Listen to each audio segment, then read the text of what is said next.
Cartoon TV.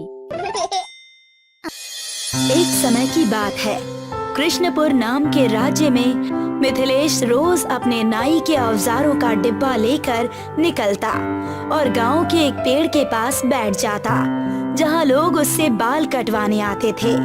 आज राजा का एक दूत आया और उससे कहने लगा, क्या मिथिलेश नाई तुम ही हो?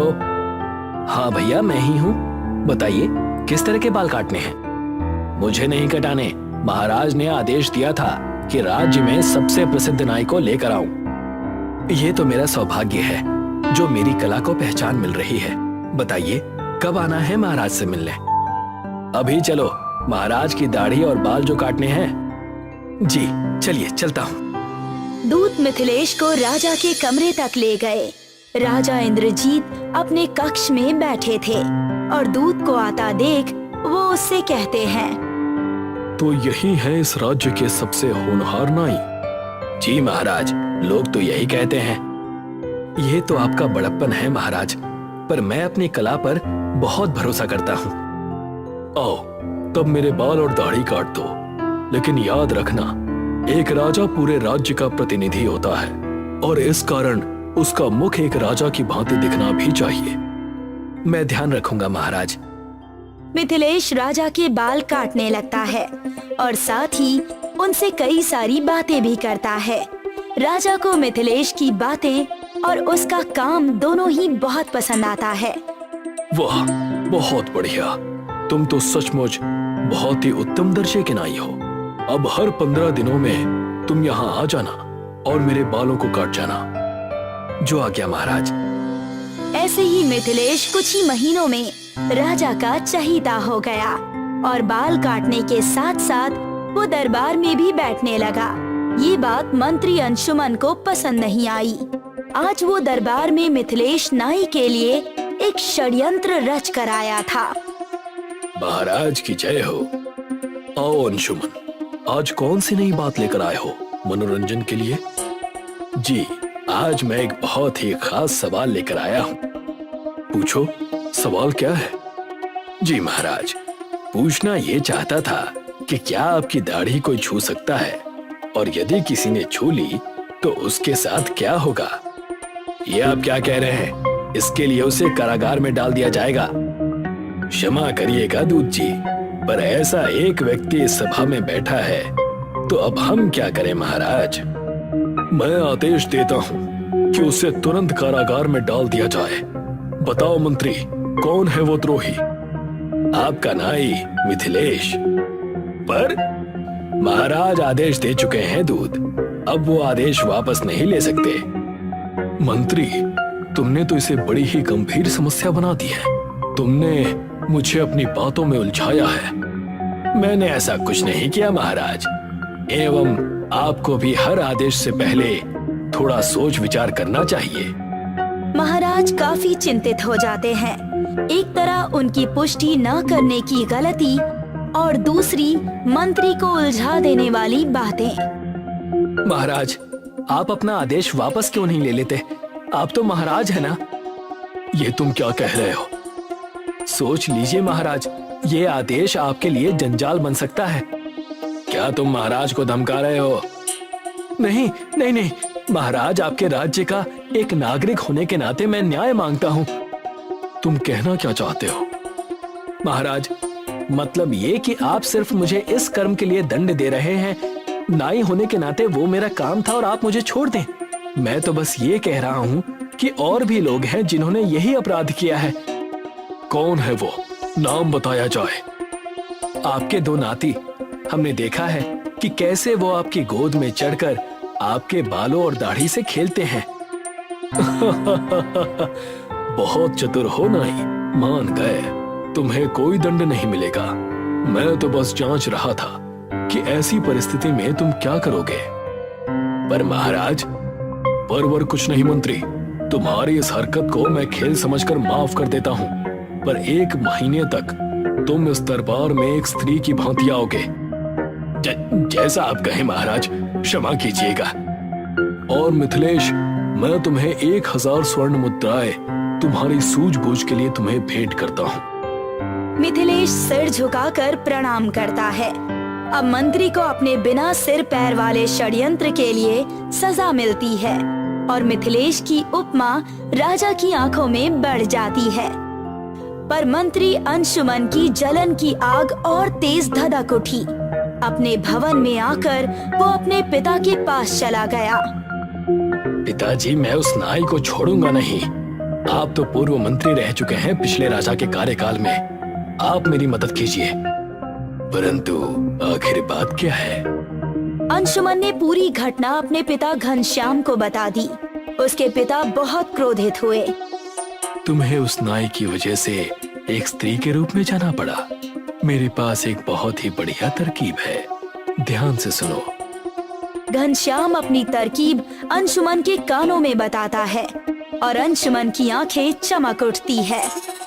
देखते ही देखते 1 महीना पूरा हो गया और आज मंत्री अंशुमन की सजा के अनुसार उसकी साड़ी पहनने का आखिरी दिन था। वो सभा में अपने पिता घनश्याम के साथ आया था। आओ मंत्री, क्या बात है? आज पूर्व मंत्री जी को भी साथ लाए हो? दरअसल पिताजी की अकस्मात मृत्यु हुई और कुछ पल वो स्वर्ग में रुक गए थे। अच्छा, स्वर्ग कैसा था घनश्याम? क्या तुम्हें वहाँ मेरे पूर्वज मिले? हाँ, बिल्कुल मिले। वो सब राजस्वी जीवन जी रहे हैं। खान पान भी वहाँ के अच्छे हैं, परंतु वो कुछ दुखी थे। मतलब क्या मुझसे कोई कमी रह गई इस राज्य को संभालने में, या कोई और बात है? बिल्कुल नहीं महाराज, वो तो आपसे अति प्रसन्न थे। तो बताओ कि आखिर उन्हें क्या परेशानी है? दरअसल महाराज, स्वर्ग में कोई नाई नहीं है और उनकी दाढ़ियां जमीन तक पहुंचती हैं। उन्होंने आपके नाई को स्वर्ग से देखा तो उनकी इच्छा हुई कि आप इस विषय में कुछ करें। अच्छा, पर हम करें क्या? हम तो यहाँ से किसी नाई को भेज नहीं सकते कि हमें मिथिलेश नाई को अग्नि देनी होगी और उनका अंतिम संस्कार करना होगा। पर यह तो हत्या हो जाएगी। नहीं महाराज, ऐसा नहीं है। वो जैसे ही बाल कटा लेंगे वो इन्हें वापस सही सलामत आपके पास भेज देंगे। क्या सच? बिल्कुल सच महाराज। जल्द से जल्द प्रबंध कीजिए आप। ठीक है मिथिलेश, तुम तैयारियां करो और अपने बाल काटने के सारे औजारों के पैसे हमसे ले लो। उन्हें कोई भी दुख मत आने देना। जैसी आपकी इच्छा महाराज, पर मेरी एक विनती है। वो क्या है?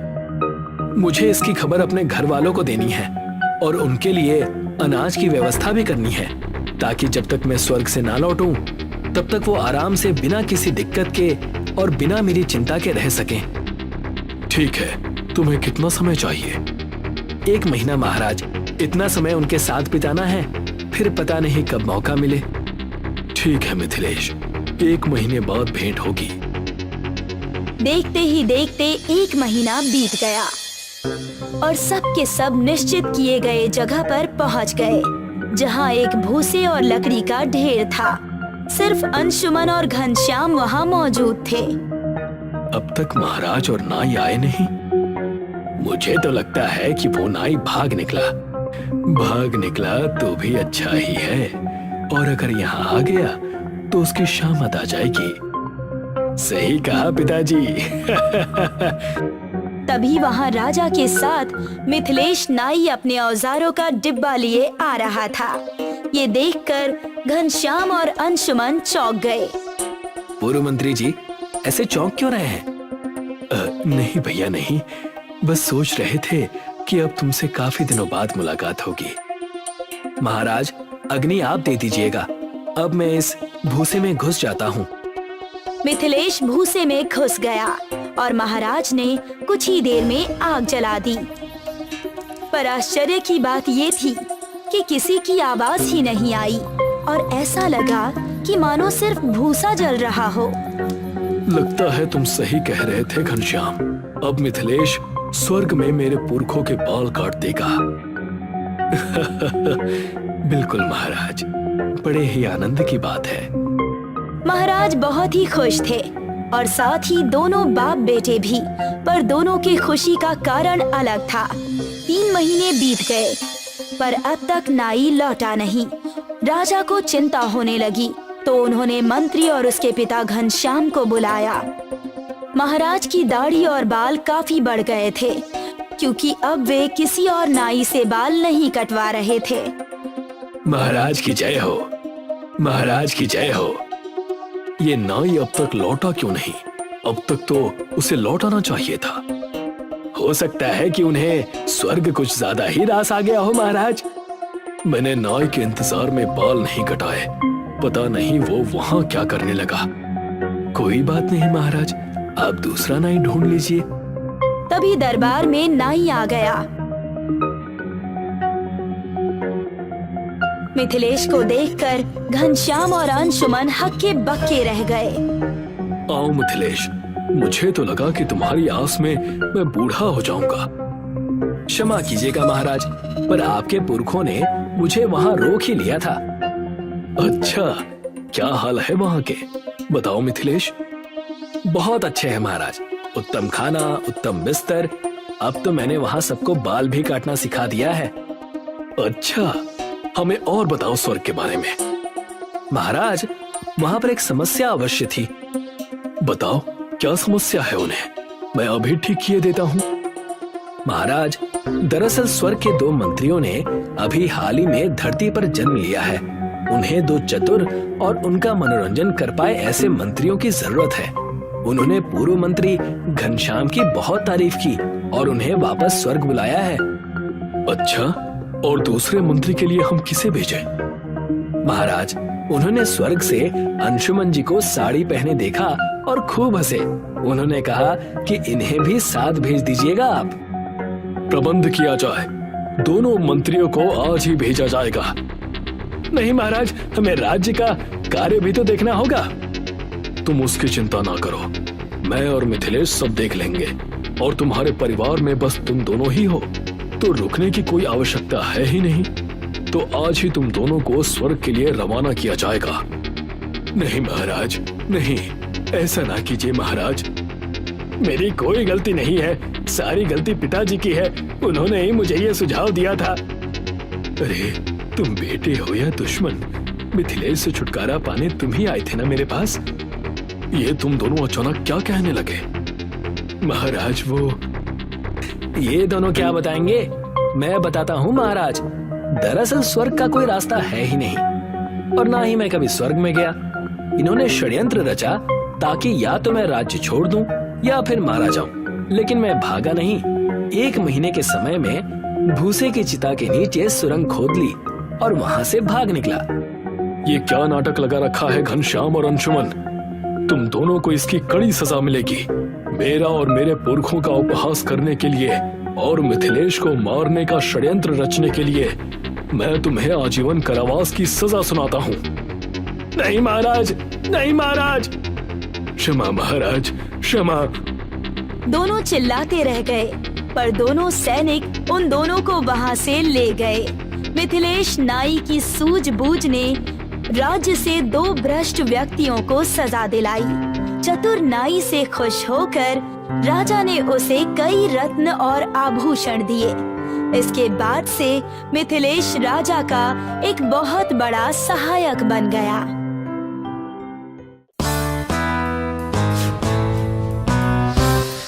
वसई की एक छोटी सी झोपड़ी में पिंटू और उसकी माँ मीना रहा करते थे। पिंटू के बाबा को गुजरे हुए कई साल हो गए थे। मीना दूसरों के घरों में बर्तन धोकर घर का खर्चा चलाया करती थी। पिंटू और मीना दोनों गरीबी की जिंदगी जी रहे थे। बेटा पिंटू, मैं चाहती हूँ कि कल से तुम स्कूल जाओ और पढ़ाई करो। लेकिन माँ, हमारे घर की परिस्थिति इतनी खराब है, आप मेरी पढ़ाई का खर्चा कैसे उठाएंगी? वो मैं देख लूंगी। बाकी तुम सिर्फ पढ़ाई पे ध्यान दो। वैसे भी सारा दिन यहाँ वहाँ मटर गश्ती ही करते रहते हो। कम से कम अगर तुम स्कूल जाओगे तो भविष्य में तो तुम्हारी जिंदगी संवर जाएगी। ठीक है माँ, लेकिन मैं भी कुछ काम ढूंढकर आपकी मदद करूंगा। हाँ ठीक है। और अगले दिन मीना अपने बेटे को पहली बार स्कूल छोड़ने गई। मीना बहुत खुश थी और अपने बेटे को स्कूल में जाते देख उसके आंसू नहीं रुके। अब मीना ने और 2 घरों में काम करना शुरू कर दिया था। पिंटू स्कूल से लौटकर अपनी माँ मीना की राह देखने लगा। माँ को अब तक तो लौट आना चाहिए था, कहाँ रह गई माँ? पिंटू काफी देर तक राह देखता रहा और फिर मीना लौट आई। कहाँ रह गई थी आप? कुछ नहीं, मैं और 2 घरों में काम कर रही थी। और 2? हाँ, तेरी पढ़ाई के लिए। माँ, वैसे तेरे स्कूल का पहला दिन कैसा था? बहुत अच्छा था माँ। मेरे स्कूल में बहुत से बच्चे हैं। मैंने बहुत सारे दोस्त भी बनाए और हमारे मास्टर जी भी बहुत अच्छे हैं। अच्छा है, अच्छा है। तुम अच्छे से पढ़ लिख कर बड़े ऑफिसर बन जाओ। और माँ, मैंने अपने लिए काम भी ढूंढ लिया है। कल से मैं रोज पेपर डालने जाऊंगा, जिससे आपकी कुछ और मदद हो जाएगी। मेरा लाडला। और अगले दिन से पिंटू रोज लोगों के घरों में पेपर डालने लगा। उसके बदले व्यापारी उसे कुछ पैसे दे दिया करता था और फिर घर लौटकर वो स्कूल के लिए तैयार हुआ करता था। और फिर मीना उसे स्कूल छोड़कर अपने काम पर चली जाया करती थी। कई दिनों तक ये सिलसिला चलता रहा। एक दिन पिंटू पेपर डाल ही रहा था जब वो व्यापारी के पास लौटा तो उसके पास एक पेपर बच गया था। साहब, आज एक पेपर ज्यादा आ गया था। ठीक है, ये पेपर तुम ही रख लो। पिंटू पेपर घर ले गया और वो उसमें छपे हुए शब्दों की पहेली को सुलझाने लगा। फिर स्कूल के रास्ते जाते वक्त वो एक न्यूज़पेपर के दफ्तर में रुका और उसने वो पहेली वाला पेपर उन्हें दे दिया। और फिर रोज की तरह वो लोग स्कूल गए और मीना अपने काम पर चली गई। अब मीना एक घर के बाद दूसरे और फिर तीसरे घर में काम किया करती थी और पिंटू स्कूल के बाद पढ़ाई करता था। फिर अपने घर की साफ सफाई करके अपनी माँ के लौटने का इंतजार किया करता था। 15 दिन बाद जब पिंटू अपने स्कूल में था तो पिंटू के मास्टर जी के साथ एक ऑफिसर आए। यही है पिंटू? तो वो तुम हो जिसने वो पहेली का हल किया था? जी सर। तुम बहुत ही बुद्धिमान हो। उस दिन की वो पहेली सिर्फ तुम अकेले ही हल कर पाए थे और इसलिए हमारी कंपनी ने ये निर्णय लिया है कि वो तुम जैसे बुद्धिमान बच्चे की पढ़ाई का खर्च उठाएगी। ये सुनकर पिंटू बहुत खुश हुआ। स्कूल के बाद वो घर पहुंचा और आज वो अपनी माँ का बड़ी ही बेसब्री से इंतजार कर रहा था। और आज जैसे ही मीना घर लौटी, पिंटू ने अपनी माँ को गले लगाया। माँ, माँ, माँ। अरे क्या हुआ? माँ, अब से आपको ज्यादा काम नहीं करना पड़ेगा। और वो क्यों? क्योंकि वो पेपर वाली कंपनी वालों ने मुझे स्कॉलरशिप दी है। मतलब अब से मेरी पूरी पढ़ाई का खर्चा वो संभालेंगे। मीना भावुक हो गई। उसने पिंटू को गले लगाया और फूट फूट कर रोने लगी। ये कहानी हमें ये सिखाती है कि मेहनत हमेशा रंग लाती है। ये स्कॉलरशिप मीना और पिंटू की कड़ी मेहनत का ही फल था।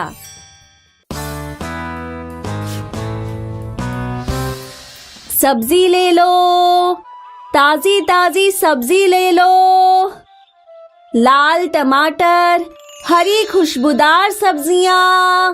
मीरा गांव-गांव घूम-घूम कर सब्जियां बेचा करती थी। रोज गांव में घूमते वक्त उसकी नजर एक सब्जियों के बगीचे पे पड़ा करती थी। कितने वर्ष हो गए मैं ये सब्जियों का बगीचा देख ही रही हूँ। मीरा का सपना था कि वो उस बगीचे को खरीद ले और वहाँ खुद ही सब्जियां उगाए, लेकिन मीरा की परिस्थिति उसका साथ नहीं देती थी। मीरा का एक छोटा बेटा था जिसके पालन पोषण की पूरी जिम्मेदारी मीरा पर थी, क्योंकि मीरा के पति कुछ साल पहले स्वर्ग सिधार गए थे। एक दिन की बात है। सब्जी ले लो, ताजी ताजी सब्जी ले लो, लाल टमाटर, हरी खुशबूदार सब्जियां।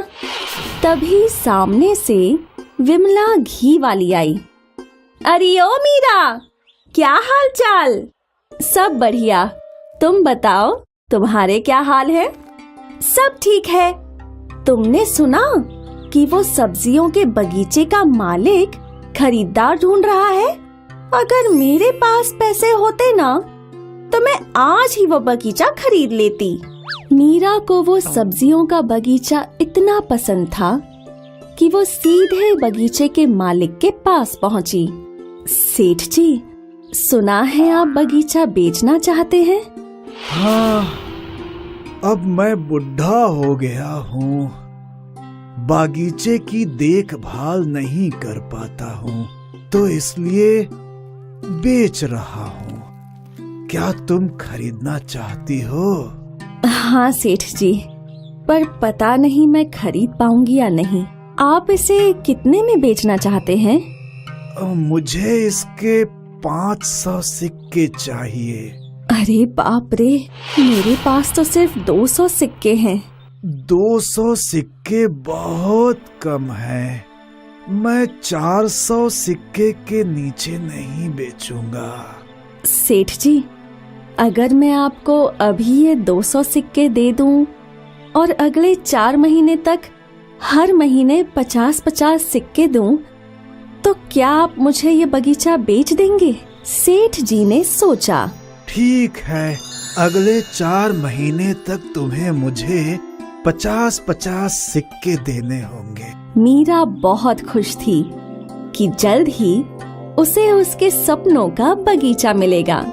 फिर क्या था, मीरा और ज्यादा मेहनत करने लगी।